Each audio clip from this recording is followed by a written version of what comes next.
नमस्कार विद्यार्थियों, मैं पूरन गराटी स्वागत करता हूं आपका आपके अपने YouTube चैनल पे। तो विद्यार्थियों, पीरियोडिक टेबल वाले चैप्टर में पिछले लेक्चर में अपन ने स्टडी करा था परमाणु क्रमांक 100 से अधिक वाले तत्वों का IPSC नामकरण। ठीक है, अब इस जो लेक्चर है इसमें अपन स्टडी करेंगे। पहला टॉपिक अपना क्या कि जो तत्व है उसका क्लासिफिकेशन, वर्गीकरण, उसको 4 ब्लॉक्स में बांटा था। वो चारों ब्लॉक्स की स्टडी करेंगे। ठीक है, तो उसमें 4 ब्लॉक्स कौन कौन से थे? एक तो S ब्लॉक था, एक P ब्लॉक था, एक D ब्लॉक था और एक F ब्लॉक था। ठीक है, तो अब अपन स्टडी करेंगे ब्लॉक्स की। ठीक है, हाँ, तो पहला लिख देते हैं अपन S ब्लॉक तत्व। S ब्लॉक तत्व, तो देखिए विद्यार्थियों, S ब्लॉक तत्व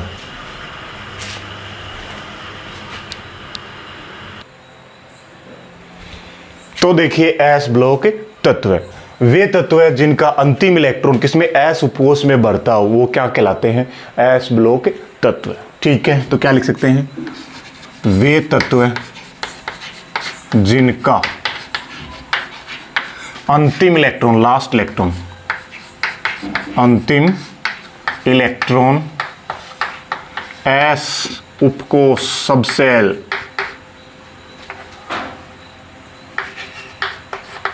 कोष में भरता हो, वो क्या कहलाएंगे? S ब्लॉक तत्व कहलाएंगे। ठीक है, और इस S ब्लॉक तत्व में है वर्ग संख्या 1, वर्ग संख्या 1 व 2 के तत्व। ठीक है, शामिल है। ठीक है, इस S ब्लॉक में वर्ग संख्या 1 व 2 के तत्व शामिल है। वर्ग संख्या 1 व वर्ग संख्या 2 के तत्व S ब्लॉक एलिमेंट है। ठीक है, अब जो वर्ग संख्या 1 में देखो कौन कौन से तत्व हैं? हाइड्रोजन है, फिर lithium, sodium, potassium, rubidium, caesium और फ्रेंशियम। ठीक है, ये है वर्ग संख्या 1 के एलिमेंट। ठीक है, और फिर है वर्ग संख्या 2 के,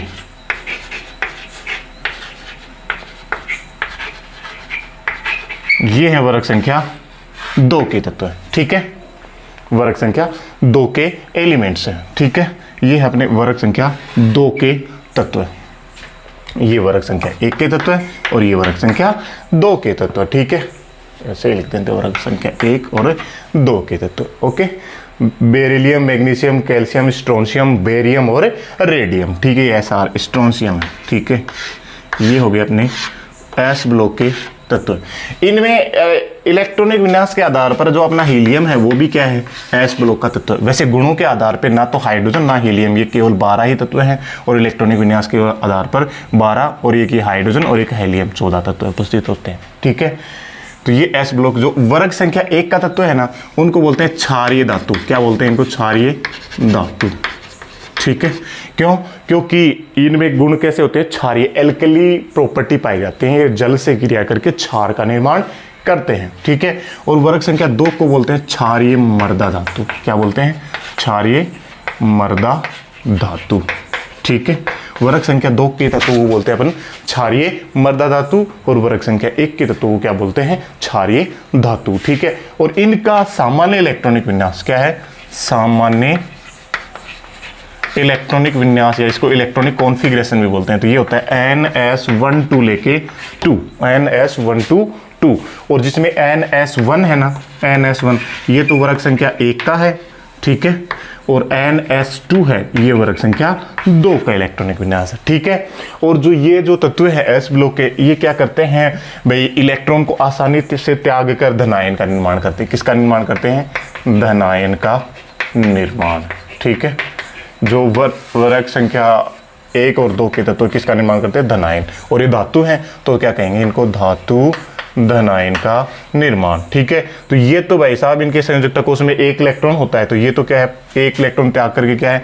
+1 धनायन बनाते हैं वर्ग संख्या 1 वाले तो, और ये वर्ग संख्या 2 वाले बनाते हैं +2 धनायन। ठीक है, क्या बनाते हैं? एक धन आयन वर्ग संख्या 1 वाले और वर्ग संख्या 2 वाले प्लस 2 धन आयन, मतलब तो इसकी जो वर्ग संख्या 1 के तत्वों की संयोजकता होती है 1 और वर्ग संख्या 2 के तत्वों की संयोजकता होती है 2। ठीक है, ये हो गया अपना क्या, एस ब्लॉक एलिमेंट्स। ठीक है, वे तत्व है जिनका अंतिम इलेक्ट्रॉन एस उपकोष में भरता हो। एस ब्लॉक एलिमेंट्स कहलाते हैं वर्ग संख्या 1 और 2 के तत्व इनमें शामिल हैं। ठीक है, और इनमें देखो ये जो वर्ग संख्या 1 के तत्व हैं उनको तो क्षारीय धातु कहते हैं और वर्ग संख्या 2 के तत्वों को क्षारीय मर्दा धातु कहते हैं। इनका सामान्य इलेक्ट्रॉनिक विन्यास है NS12 और वर्ग संख्या 1 का NS1 होता है और वर्ग संख्या 2 का NS2 होता है। ठीक है, जो ये जो वर्ग संख्या 1 और 2 के तत्व है ना, ये धातुए प्रकृति के होते हैं और ये इलेक्ट्रॉन त्याग कर धनायन का निर्माण करते हैं, तो इसलिए क्या कहेंगे इनको, धातु धनायन। और वर्ग संख्या 1 के तत्व 1 इलेक्ट्रॉन त्याग करते हैं तो प्लस 1 चार्ज बनाते हैं और ये 2 इलेक्ट्रॉन त्याग करते हैं तो प्लस 2 चार्ज। तो इनकी जो वर्ग संख्या 1 वाले तत्वों की संयोजकता क्या होती है 1 और वर्ग संख्या 2 वाले तत्वों की संयोजकता होती है 2। ठीक है, ये हो गया अपना एस ब्लॉक एलिमेंट। ओके, अब इसके बाद में है पी ब्लॉक एलिमेंट। कौन सा है, पी ब्लॉक एलिमेंट्स। तो देखिए पी ब्लॉक तत्व है, पी ब्लॉक एलिमेंट। भाई साहब जो पी ब्लॉक तत्व हैं उसमें भी यही तो परिभाषा होगी जो एस ब्लॉक में क्या था कि वे तत्व जिनका अंतिम इलेक्ट्रॉन एस उपकोष में भरेगा। तो अब इसमें क्या आएगा, वे तत्व जिनका अंतिम इलेक्ट्रॉन पी उपकोष में भरेगा वो पी ब्लॉक तत्व कहलाते हैं। ठीक है, तो परिभाषा, वे तत्व जिनका अंतिम इलेक्ट्रॉन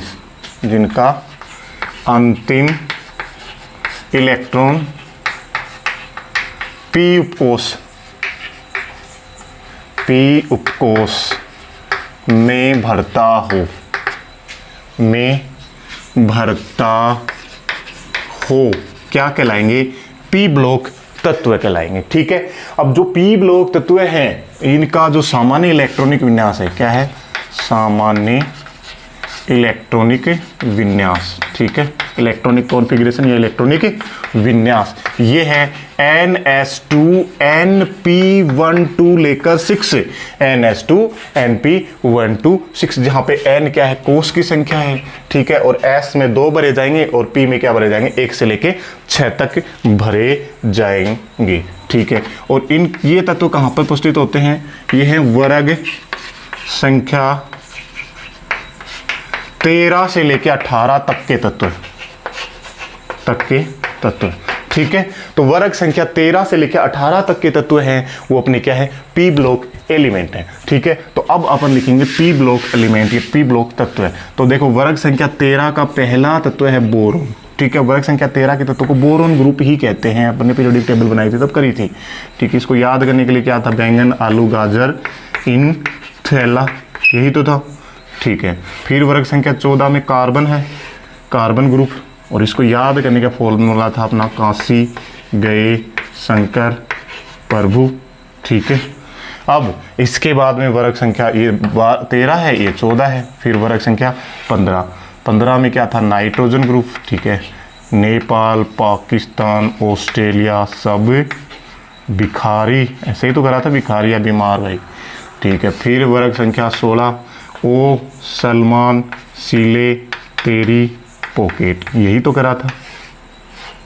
ठीक है, अब इसके बाद में वर्ग संख्या था 17 में देखो क्या था, वर्ग संख्या 17 हेलोजन वाले फ्लोरीन से, फिर कल बाहर आई आंटी, यही तो था।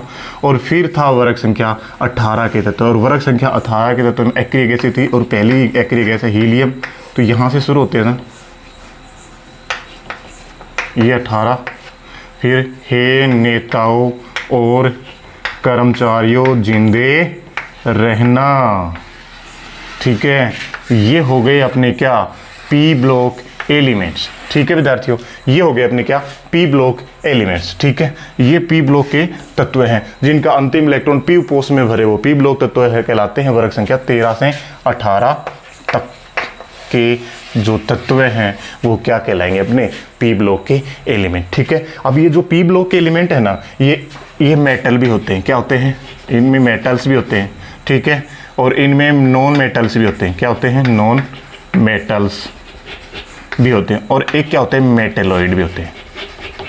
ठीक है, धातु, अधातु और उपधातु, ठीक है, तीनों प्रॉपर्टी के एलिमेंट्स होते हैं और इनको बांटने वाली एक रेखा होती है, सीडी नोमा रेखा। बोले शिव जी ऐसी सब में, ऐसी सब में ये रहा ना, ठीक है, ऐसी सब में तेरी आत्मा। ठीक है, ये बोले शिव जी ऐसी सब में तेरी आत्मा। तो इसके इस साइड वाले जो बाएं साइड, लेफ्ट साइड वाले, वो तो है मेटल और इस साइड वाले नॉन मेटल। और ये जो बोले ये और ये एलिमेंट क्या है, मेटेलॉइड है। ठीक है, अब जो वर्ग संख्या 13 का इलेक्ट्रॉनिक विन्यास हो जाएगा, इसमें देखो NS2NP1 हो जाएगा। ठीक है, वर्ग संख्या 14 का इलेक्ट्रॉनिक हो जाएगा NS2NP2 हो जाएगा। ठीक है, और वर्ग संख्या 15 का इलेक्ट्रॉनिक विन्यास हो जाएगा NS2NP3 हो जाएगा।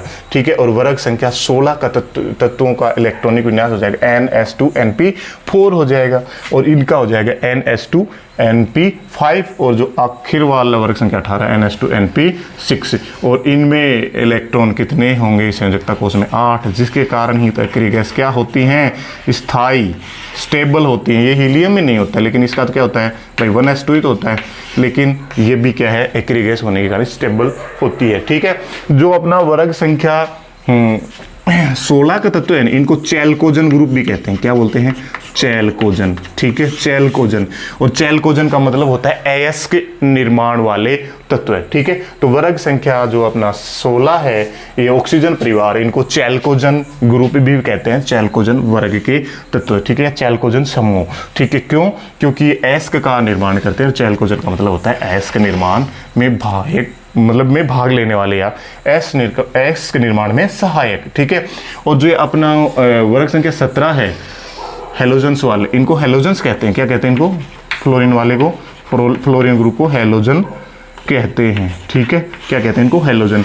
और हेलोजन का मतलब होता क्या है, हेलोजन का मतलब होता है नमक निर्माण वाले, साल्ट फॉर्मर। ठीक है, जिनमें नमक निर्माण की क्षमता होती है वो क्या कहलाते हैं, हेलोजन। तो 17 के हेलोजन और वर्ग संख्या 18 के तत्व हैं, इनको बोलते हैं एक्रिय गैस। क्या बोलते हैं इनको, एक्रिय गैस। क्यों, क्योंकि क्रियाशील नहीं है।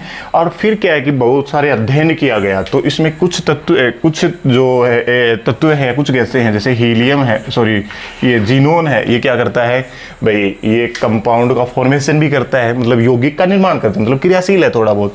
तो इस कारण ये क्या है कि भाई इनको पहले तो एक्रिय गैस नाम दिया, जब इनके कोई भी यौगिक की खोज नहीं हुई थी तो इनको क्या कहा गया कि एक्रिय गैस, इनर्ट गैसेज हैं। लेकिन जैसे इनकी खोज हुई तो इनको क्या नाम दे दिया दूसरा, उत्कृष्ट गैस। क्या है, उत्कृष्ट गैस। इनको उत्कृष्ट गैस भी कहते हैं। एक्रिय गैस इनर्ट गैस, उत्कृष्ट गैस नोबल गैसेज भी कहते हैं। ठीक है, तो ये हो गया अपना क्या, पी ब्लॉक एलिमेंट। देखिए वे तत्व है जिनका अंतिम इलेक्ट्रॉन पी कोष में भरता हो, पी ब्लॉक एलिमेंट कहलाएंगे। ठीक है, इनका सामान्य इलेक्ट्रॉनिक विन्यास NS2NP1 to 6, P1 तो भाई 13 वाले का, और ऐसे ऐसे एक एक बढ़ाते जाओ लास्ट तक 18 वाले का तक। ठीक है, हाँ, वर्ग संख्या 13 से 18 तक के तत्व हैं। ठीक है, अब जो वर्ग संख्या 16 के तत्व ऑक्सीजन परिवार वाले हैं, इनको चैल्कोजन कहते हैं, और 17 के जो फ्लोरीन परिवार वाले हैं उनको हेलोजन कहते हैं, 18वें को एक्रिय गैस और उत्कृष्ट गैस कहते हैं। और इनमें ये धातु, अधातु, रूप धातु सभी होते हैं। और इनमें जो बोले शिव जी ऐसी सब में तेरी आत्मा है ना, ये एक सीडी नुमा रेखा है, और इसमें इसके इस साइड वाले धातु, इस साइड वाले अधातु, और ये खुद क्या है, उप धातु। ठीक है, अब इसके पी ब्लॉक एलिमेंट्स के बाद में आता है अपना कौन सा, डी ब्लॉक एलिमेंट्स। ठीक है, तो देखिए डी ब्लॉक तत्व है, अगला है अपना डी ब्लॉक तत्व है।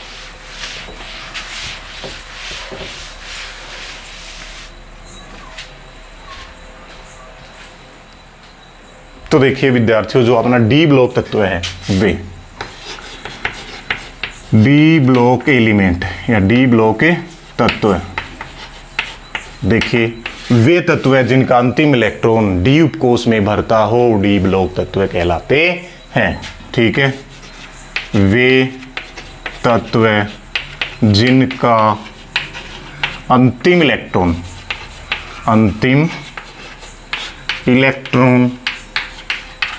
डी उपकोष, डी सबसेल में भरता है, में भरता है या भरता हो, बढ़ता हो, वो क्या कहलाएंगे? अपने डी ब्लॉक तत्व है। ठीक है, अब जो डी ब्लॉक तत्वों का सामान्य इलेक्ट्रॉनिक विन्यास है, इनका सामान्य इलेक्ट्रॉनिक विन्यास, देखिए विद्यार्थियों, इनका सामान्य इलेक्ट्रॉनिक विन्यास होता है n-1d 1 से लेके 10 और ns 1 से लेके 2, मतलब इनका इलेक्ट्रॉन n- कोष में भरेगा। ठीक है, मतलब ये तो क्या है? संयोजकता कोष, संयोजकता कोष।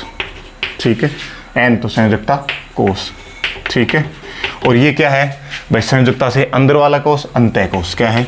अंतः कोष। तो जो ये डी ब्लॉक एलिमेंट है, इनका अंतिम इलेक्ट्रॉन अंतः कोष में भरता है, ना कि बाह्य कोष संयोजकता कोष में भरता है। ठीक है, संयोजकता कोष में नहीं भरेगा, इनका अंतः कोष में भरता है। ठीक है, और इनके जो तत्व हैं ये क्या है? वर्ग संख्या 3 से 12 तक के तत्व हैं। ठीक है, इनमें जो तत्व है वर्ग संख्या 3 से 12 तक के जो तत्व हैं वो कहाँ पे हैं? डी ब्लॉक तत्व में। ठीक है, और इनकी 4 सीरीज हैं, 4 सीरीज है। एक तो 3D सीरीज है, ठीक है, एक तो 3D सीरीज या 3D श्रेणी, एक 4D सीरीज जिसे 4D श्रेणी बोलते हैं, और एक है अपनी 5D श्रेणी। ठीक है, और एक है अपनी 6D श्रेणी। ठीक है, ये 4 सीरीज हैं। ठीक है, प्रत्येक सीरीज में 10 तत्व हैं। कितने हैं? 10। तो टोटल कितने हो गए? 40 तत्व हैं, और ये सारे के सारे क्या हैं? धातु हैं। क्या है? मेटल है। ठीक है, तो ये 4 सीरीज हैं डी ब्लॉक की, 3D series, 4D series, 5D series और 6D सीरीज। ठीक है, हाँ, और ये सारे क्या है? मेटल। ठीक है, और इन मेटल्स को बोलते हैं संक्रमण धातु। क्या बोलते हैं? संक्रमण धातु। ठीक है, ट्रांजिशन एलिमेंट, ट्रांजिशन मेटल। क्यों भाई? संक्रमण धातु उन तत्वों को कहते हैं या उन धातुओं को कहते हैं जिनका डी उपोष क्या है? डी उपोष अपूर्ण है। क्या है? अपूर्ण, पूरा भरा नहीं है। ठीक है, संक्रमण धातुओं का डी उपोष क्या होता है? अपूर्ण। लेकिन अपना जो कॉपर है, जिंक है और कैडमियम है और Hg है, भाई साहब, इन सभी का डी उपकोष, डी सबसेल फुलफिल्ड होता है। इस कारण ये संक्रमण धातु नहीं है। ये क्या है? संक्रमण धातु नहीं है। क्यों? क्योंकि इनका डी कोष क्या है? पूर्ण भरा होता है। ठीक है, अब देखो 3D सीरीज है ना, जो 3D सीरीज, ये तो आवर्त संख्या 4 में है, 4 से शुरू है, और ये है आवर्त संख्या 5 से, ये है अपने आवर्त संख्या 6 से, और ये है अपनी आवर्त संख्या 7 से। ठीक है, अब देखिए सुनिए, आवर्त संख्या 7 है तो मतलब है तो इसके लिए n बराबर भी 7 ही हुआ ना, और ये आवर्त संख्या 6 है तो इसके लिए n बराबर क्या हुआ? 6। ठीक है, और इसके लिए आवर्त संख्या 5 के लिए n बराबर 5 और आवर्त संख्या 4 के लिए n बराबर 4 ही तो हुआ। तो जो 3D सीरीज है उसके लिए n बराबर 4। ठीक है, और 4D के लिए n बराबर क्या हुआ? अपना 5, और 5D के लिए 6 हुआ, और 6D के लिए 7 हुआ। तो यहाँ पे देखो रखते जाएंगे, जैसे कि n बराबर 4 रखा मैंने, 4 - 1 तो 3D तो आया, और 3D 1 से लेके 10 तक। ठीक है, और फिर क्या है भैया? n, यहाँ पे क्या लिखेंगे? n बराबर 4, 4 s 1 से 2। तो ये किसका इलेक्ट्रॉनिक विन्यास हो गया? ये हो गया अपना किसका? 3D सीरीज का। ठीक है, 3D सीरीज का, 3D सीरीज का होगा। अब देखिए इसी प्रकार n बराबर मैं 5 रखूँ 5D सीरीज के लिए, तो 5D सीरीज के 4D सीरीज के लिए n बराबर 5 रखूँ तो 5 - 1 तो क्या हो जाएगा? 4D 1 से लेके 10, और फिर यहाँ पे 5 ns 1 से लेके 2। ये अपना 4D सीरीज के लिए इलेक्ट्रॉनिक विन्यास हो गया। ठीक है भाई, इनमें n रखते जाएंगे, इनका अलग अलग सीरीज के लिए क्या हो जाएगा? इलेक्ट्रॉनिक विन्यास। इसी प्रकार जैसे कि मैं n की जगह मैं 6 रखूँ, कौन सी के लिए? 5D सीरीज के लिए, तो क्या होगा भाई साहब? तो 6 - 1, 6 - 1 का मतलब 5D 1 से लेके 10, और यहाँ पे n बराबर 6 तो 1 से 2, ये क्या हो गया? किसका? 5D सीरीज का इलेक्ट्रॉनिक विन्यास। और इसी प्रकार मैं अब लिखूं क्या? n बराबर 7 तो 7 - 1 6D 1 2 10 n की जगह 7 7 1 2 2। ये किसका होगा 6D सीरीज का, किसका होगा 6D सीरीज का। भाई 6D के सीरीज के लिए n बराबर तो क्या होता है भाई कोसों की आवर्त संख्या 7 होती है, 5D के लिए 6 होती है, और 4D के लिए अपना 5 होता है, और 3D के लिए 4 होता है। जो ये क्या है n का मान या जो अपना आवर्त है, और आवर्त में से एक घटाते जाओ और इस जो सामान्य इलेक्ट्रॉन के पास प्रत्येक सीरीज का आ जाएगा। ठीक है, तो ये होगी अपनी क्या, ये हो गए डी ब्लॉक एलिमेंट्स। ठीक है, और जो डी ब्लॉक की 4 सीरीज हैं वैसे मैंने पीरियोडिक टेबल में आपको समझा रखी हैं कौन सी 4 सीरीज हैं, उसमें कौन कौन से तत्व शामिल हैं, वो देख लेना। ठीक है, अब इसके बाद में अपना एफ ब्लॉक एलिमेंट। ठीक है, क्या है एफ ब्लॉक तत्व। तो इसमें क्या होगा, वे तत्व है जिनका अंतिम इलेक्ट्रॉन एफ उपकोष में भरता है, क्या कहलाएंगे एफ ब्लॉक तत्व। ठीक है, तो क्या लिखेंगे, वे तत्व जिनका अंतिम इलेक्ट्रॉन किसमें एफ उपकोष में भरता है, एफ उपकोष में भरता है, वो क्या कहलाएंगे एफ ब्लॉक। और इनका सामान्य इलेक्ट्रॉनिक विन्यास, सामान्य इलेक्ट्रॉनिक विन्यास, देखिए इनका सामान्य इलेक्ट्रॉनिक विन्यास है n-2f1 to 14 और n-1d0 to 1, और क्या हो जाएगा 1 to, थोड़ा सा दूर चला जाएगा ये, 1 to 14 और n-1d0 से 1 ns2। ठीक है, ये हो जाएगा इनका सामान्य इलेक्ट्रॉनिक विन्यास। ठीक है, और जो ये सामान्य इलेक्ट्रॉनिक विन्यास, ठीक है,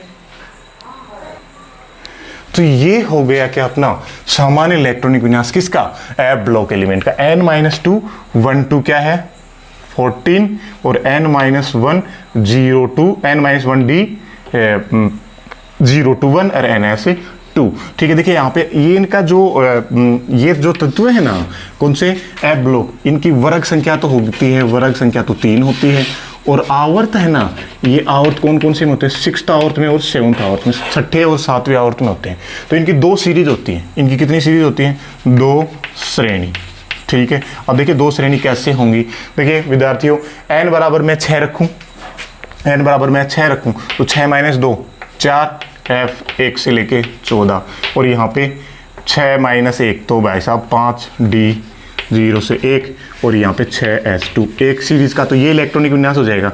अब ये सीरीज कहाँ पे है 4f में है, तो इसको क्या बोलेंगे 4f श्रेणी। ठीक है, इसी प्रकार n बराबर मैं 7 रखूँ 7वें आवर्त में, तो 7 - 2 5 f 1 to 14, और यहाँ पे 7 - 1 6 d 0 से 1, और यहाँ पे 7s2। ठीक है, इनकी जगह तो ये क्या हो गई 5f श्रेणी। तो क्या है 5f श्रेणी। तो जो अपने एफ ब्लॉक तत्व है इनके 2 सीरीज होगी, 4f सीरीज और 5f सीरीज, और ये 4f सीरीज तो 6ठे आवर्त में होगी, और 5f सीरीज 7वें आवर्त में वर्ग संख्या 3 में होती हैं। लेकिन इनको आवर्त में ना रखें, 6ठे 7वें आवर्त में ना रखे, आवर्त सारणी के नीचे क्या 2 क्षैतिज रेखाओं में रखते हैं, और इनके प्रत्येक सीरीज में तत्व होते हैं कितने 14 तत्व है। कितने होते हैं 14 तत्व है। तो टोटल कितने तत्व हो गए 28 तत्व है। एफ ब्लॉक में 28 तत्व है शामिल होते हैं। और देखिए इनमें जो इलेक्ट्रॉन है ना, देखो ये तो बाह्य कोश है, ये संयोजकता कोश, और ये बाह्य से अंदर वाला कोश, और ये अंदर वाले से भी क्या है अंदर वाला कोश। ठीक है, ठीक है, तो इस कोश को बाह्य कोश या संयोजकता कोश, इसको अंतः कोश बोला था मैंने। ठीक है, तो इसको बोलेंगे अंतः उपांत्य कोश। तो इनमें इलेक्ट्रॉन कहाँ पे जाते हैं अंतः उपांत्य कोश में। किस में जाते हैं अंतः उपांत्य कोश में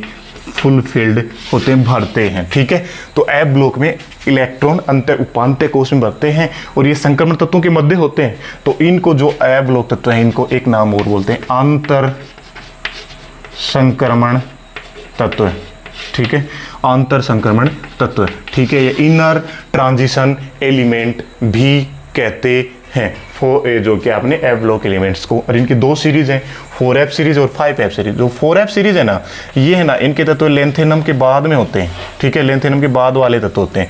तो ये जो 4f सीरीज जो इसको बोलते हैं लेंथेनोइड सीरीज, क्या बोलते हैं, लेंथेनोइड सीरीज या लेंथेनोइड श्रेणी, ठीक है। और ये जो 5f सीरीज वाले एलिमेंट हैं, ये क्या है, एक्टिनम के बाद में उपस्थित होते हैं। क्या पे, एक्टिनम के बाद के 14 तत्व होते हैं, तो इसको बोलते हैं एक्टिनोइड सीरीज, एक्टिनोइड श्रेणी, ठीक है, एक्टिनोइड श्रेणी।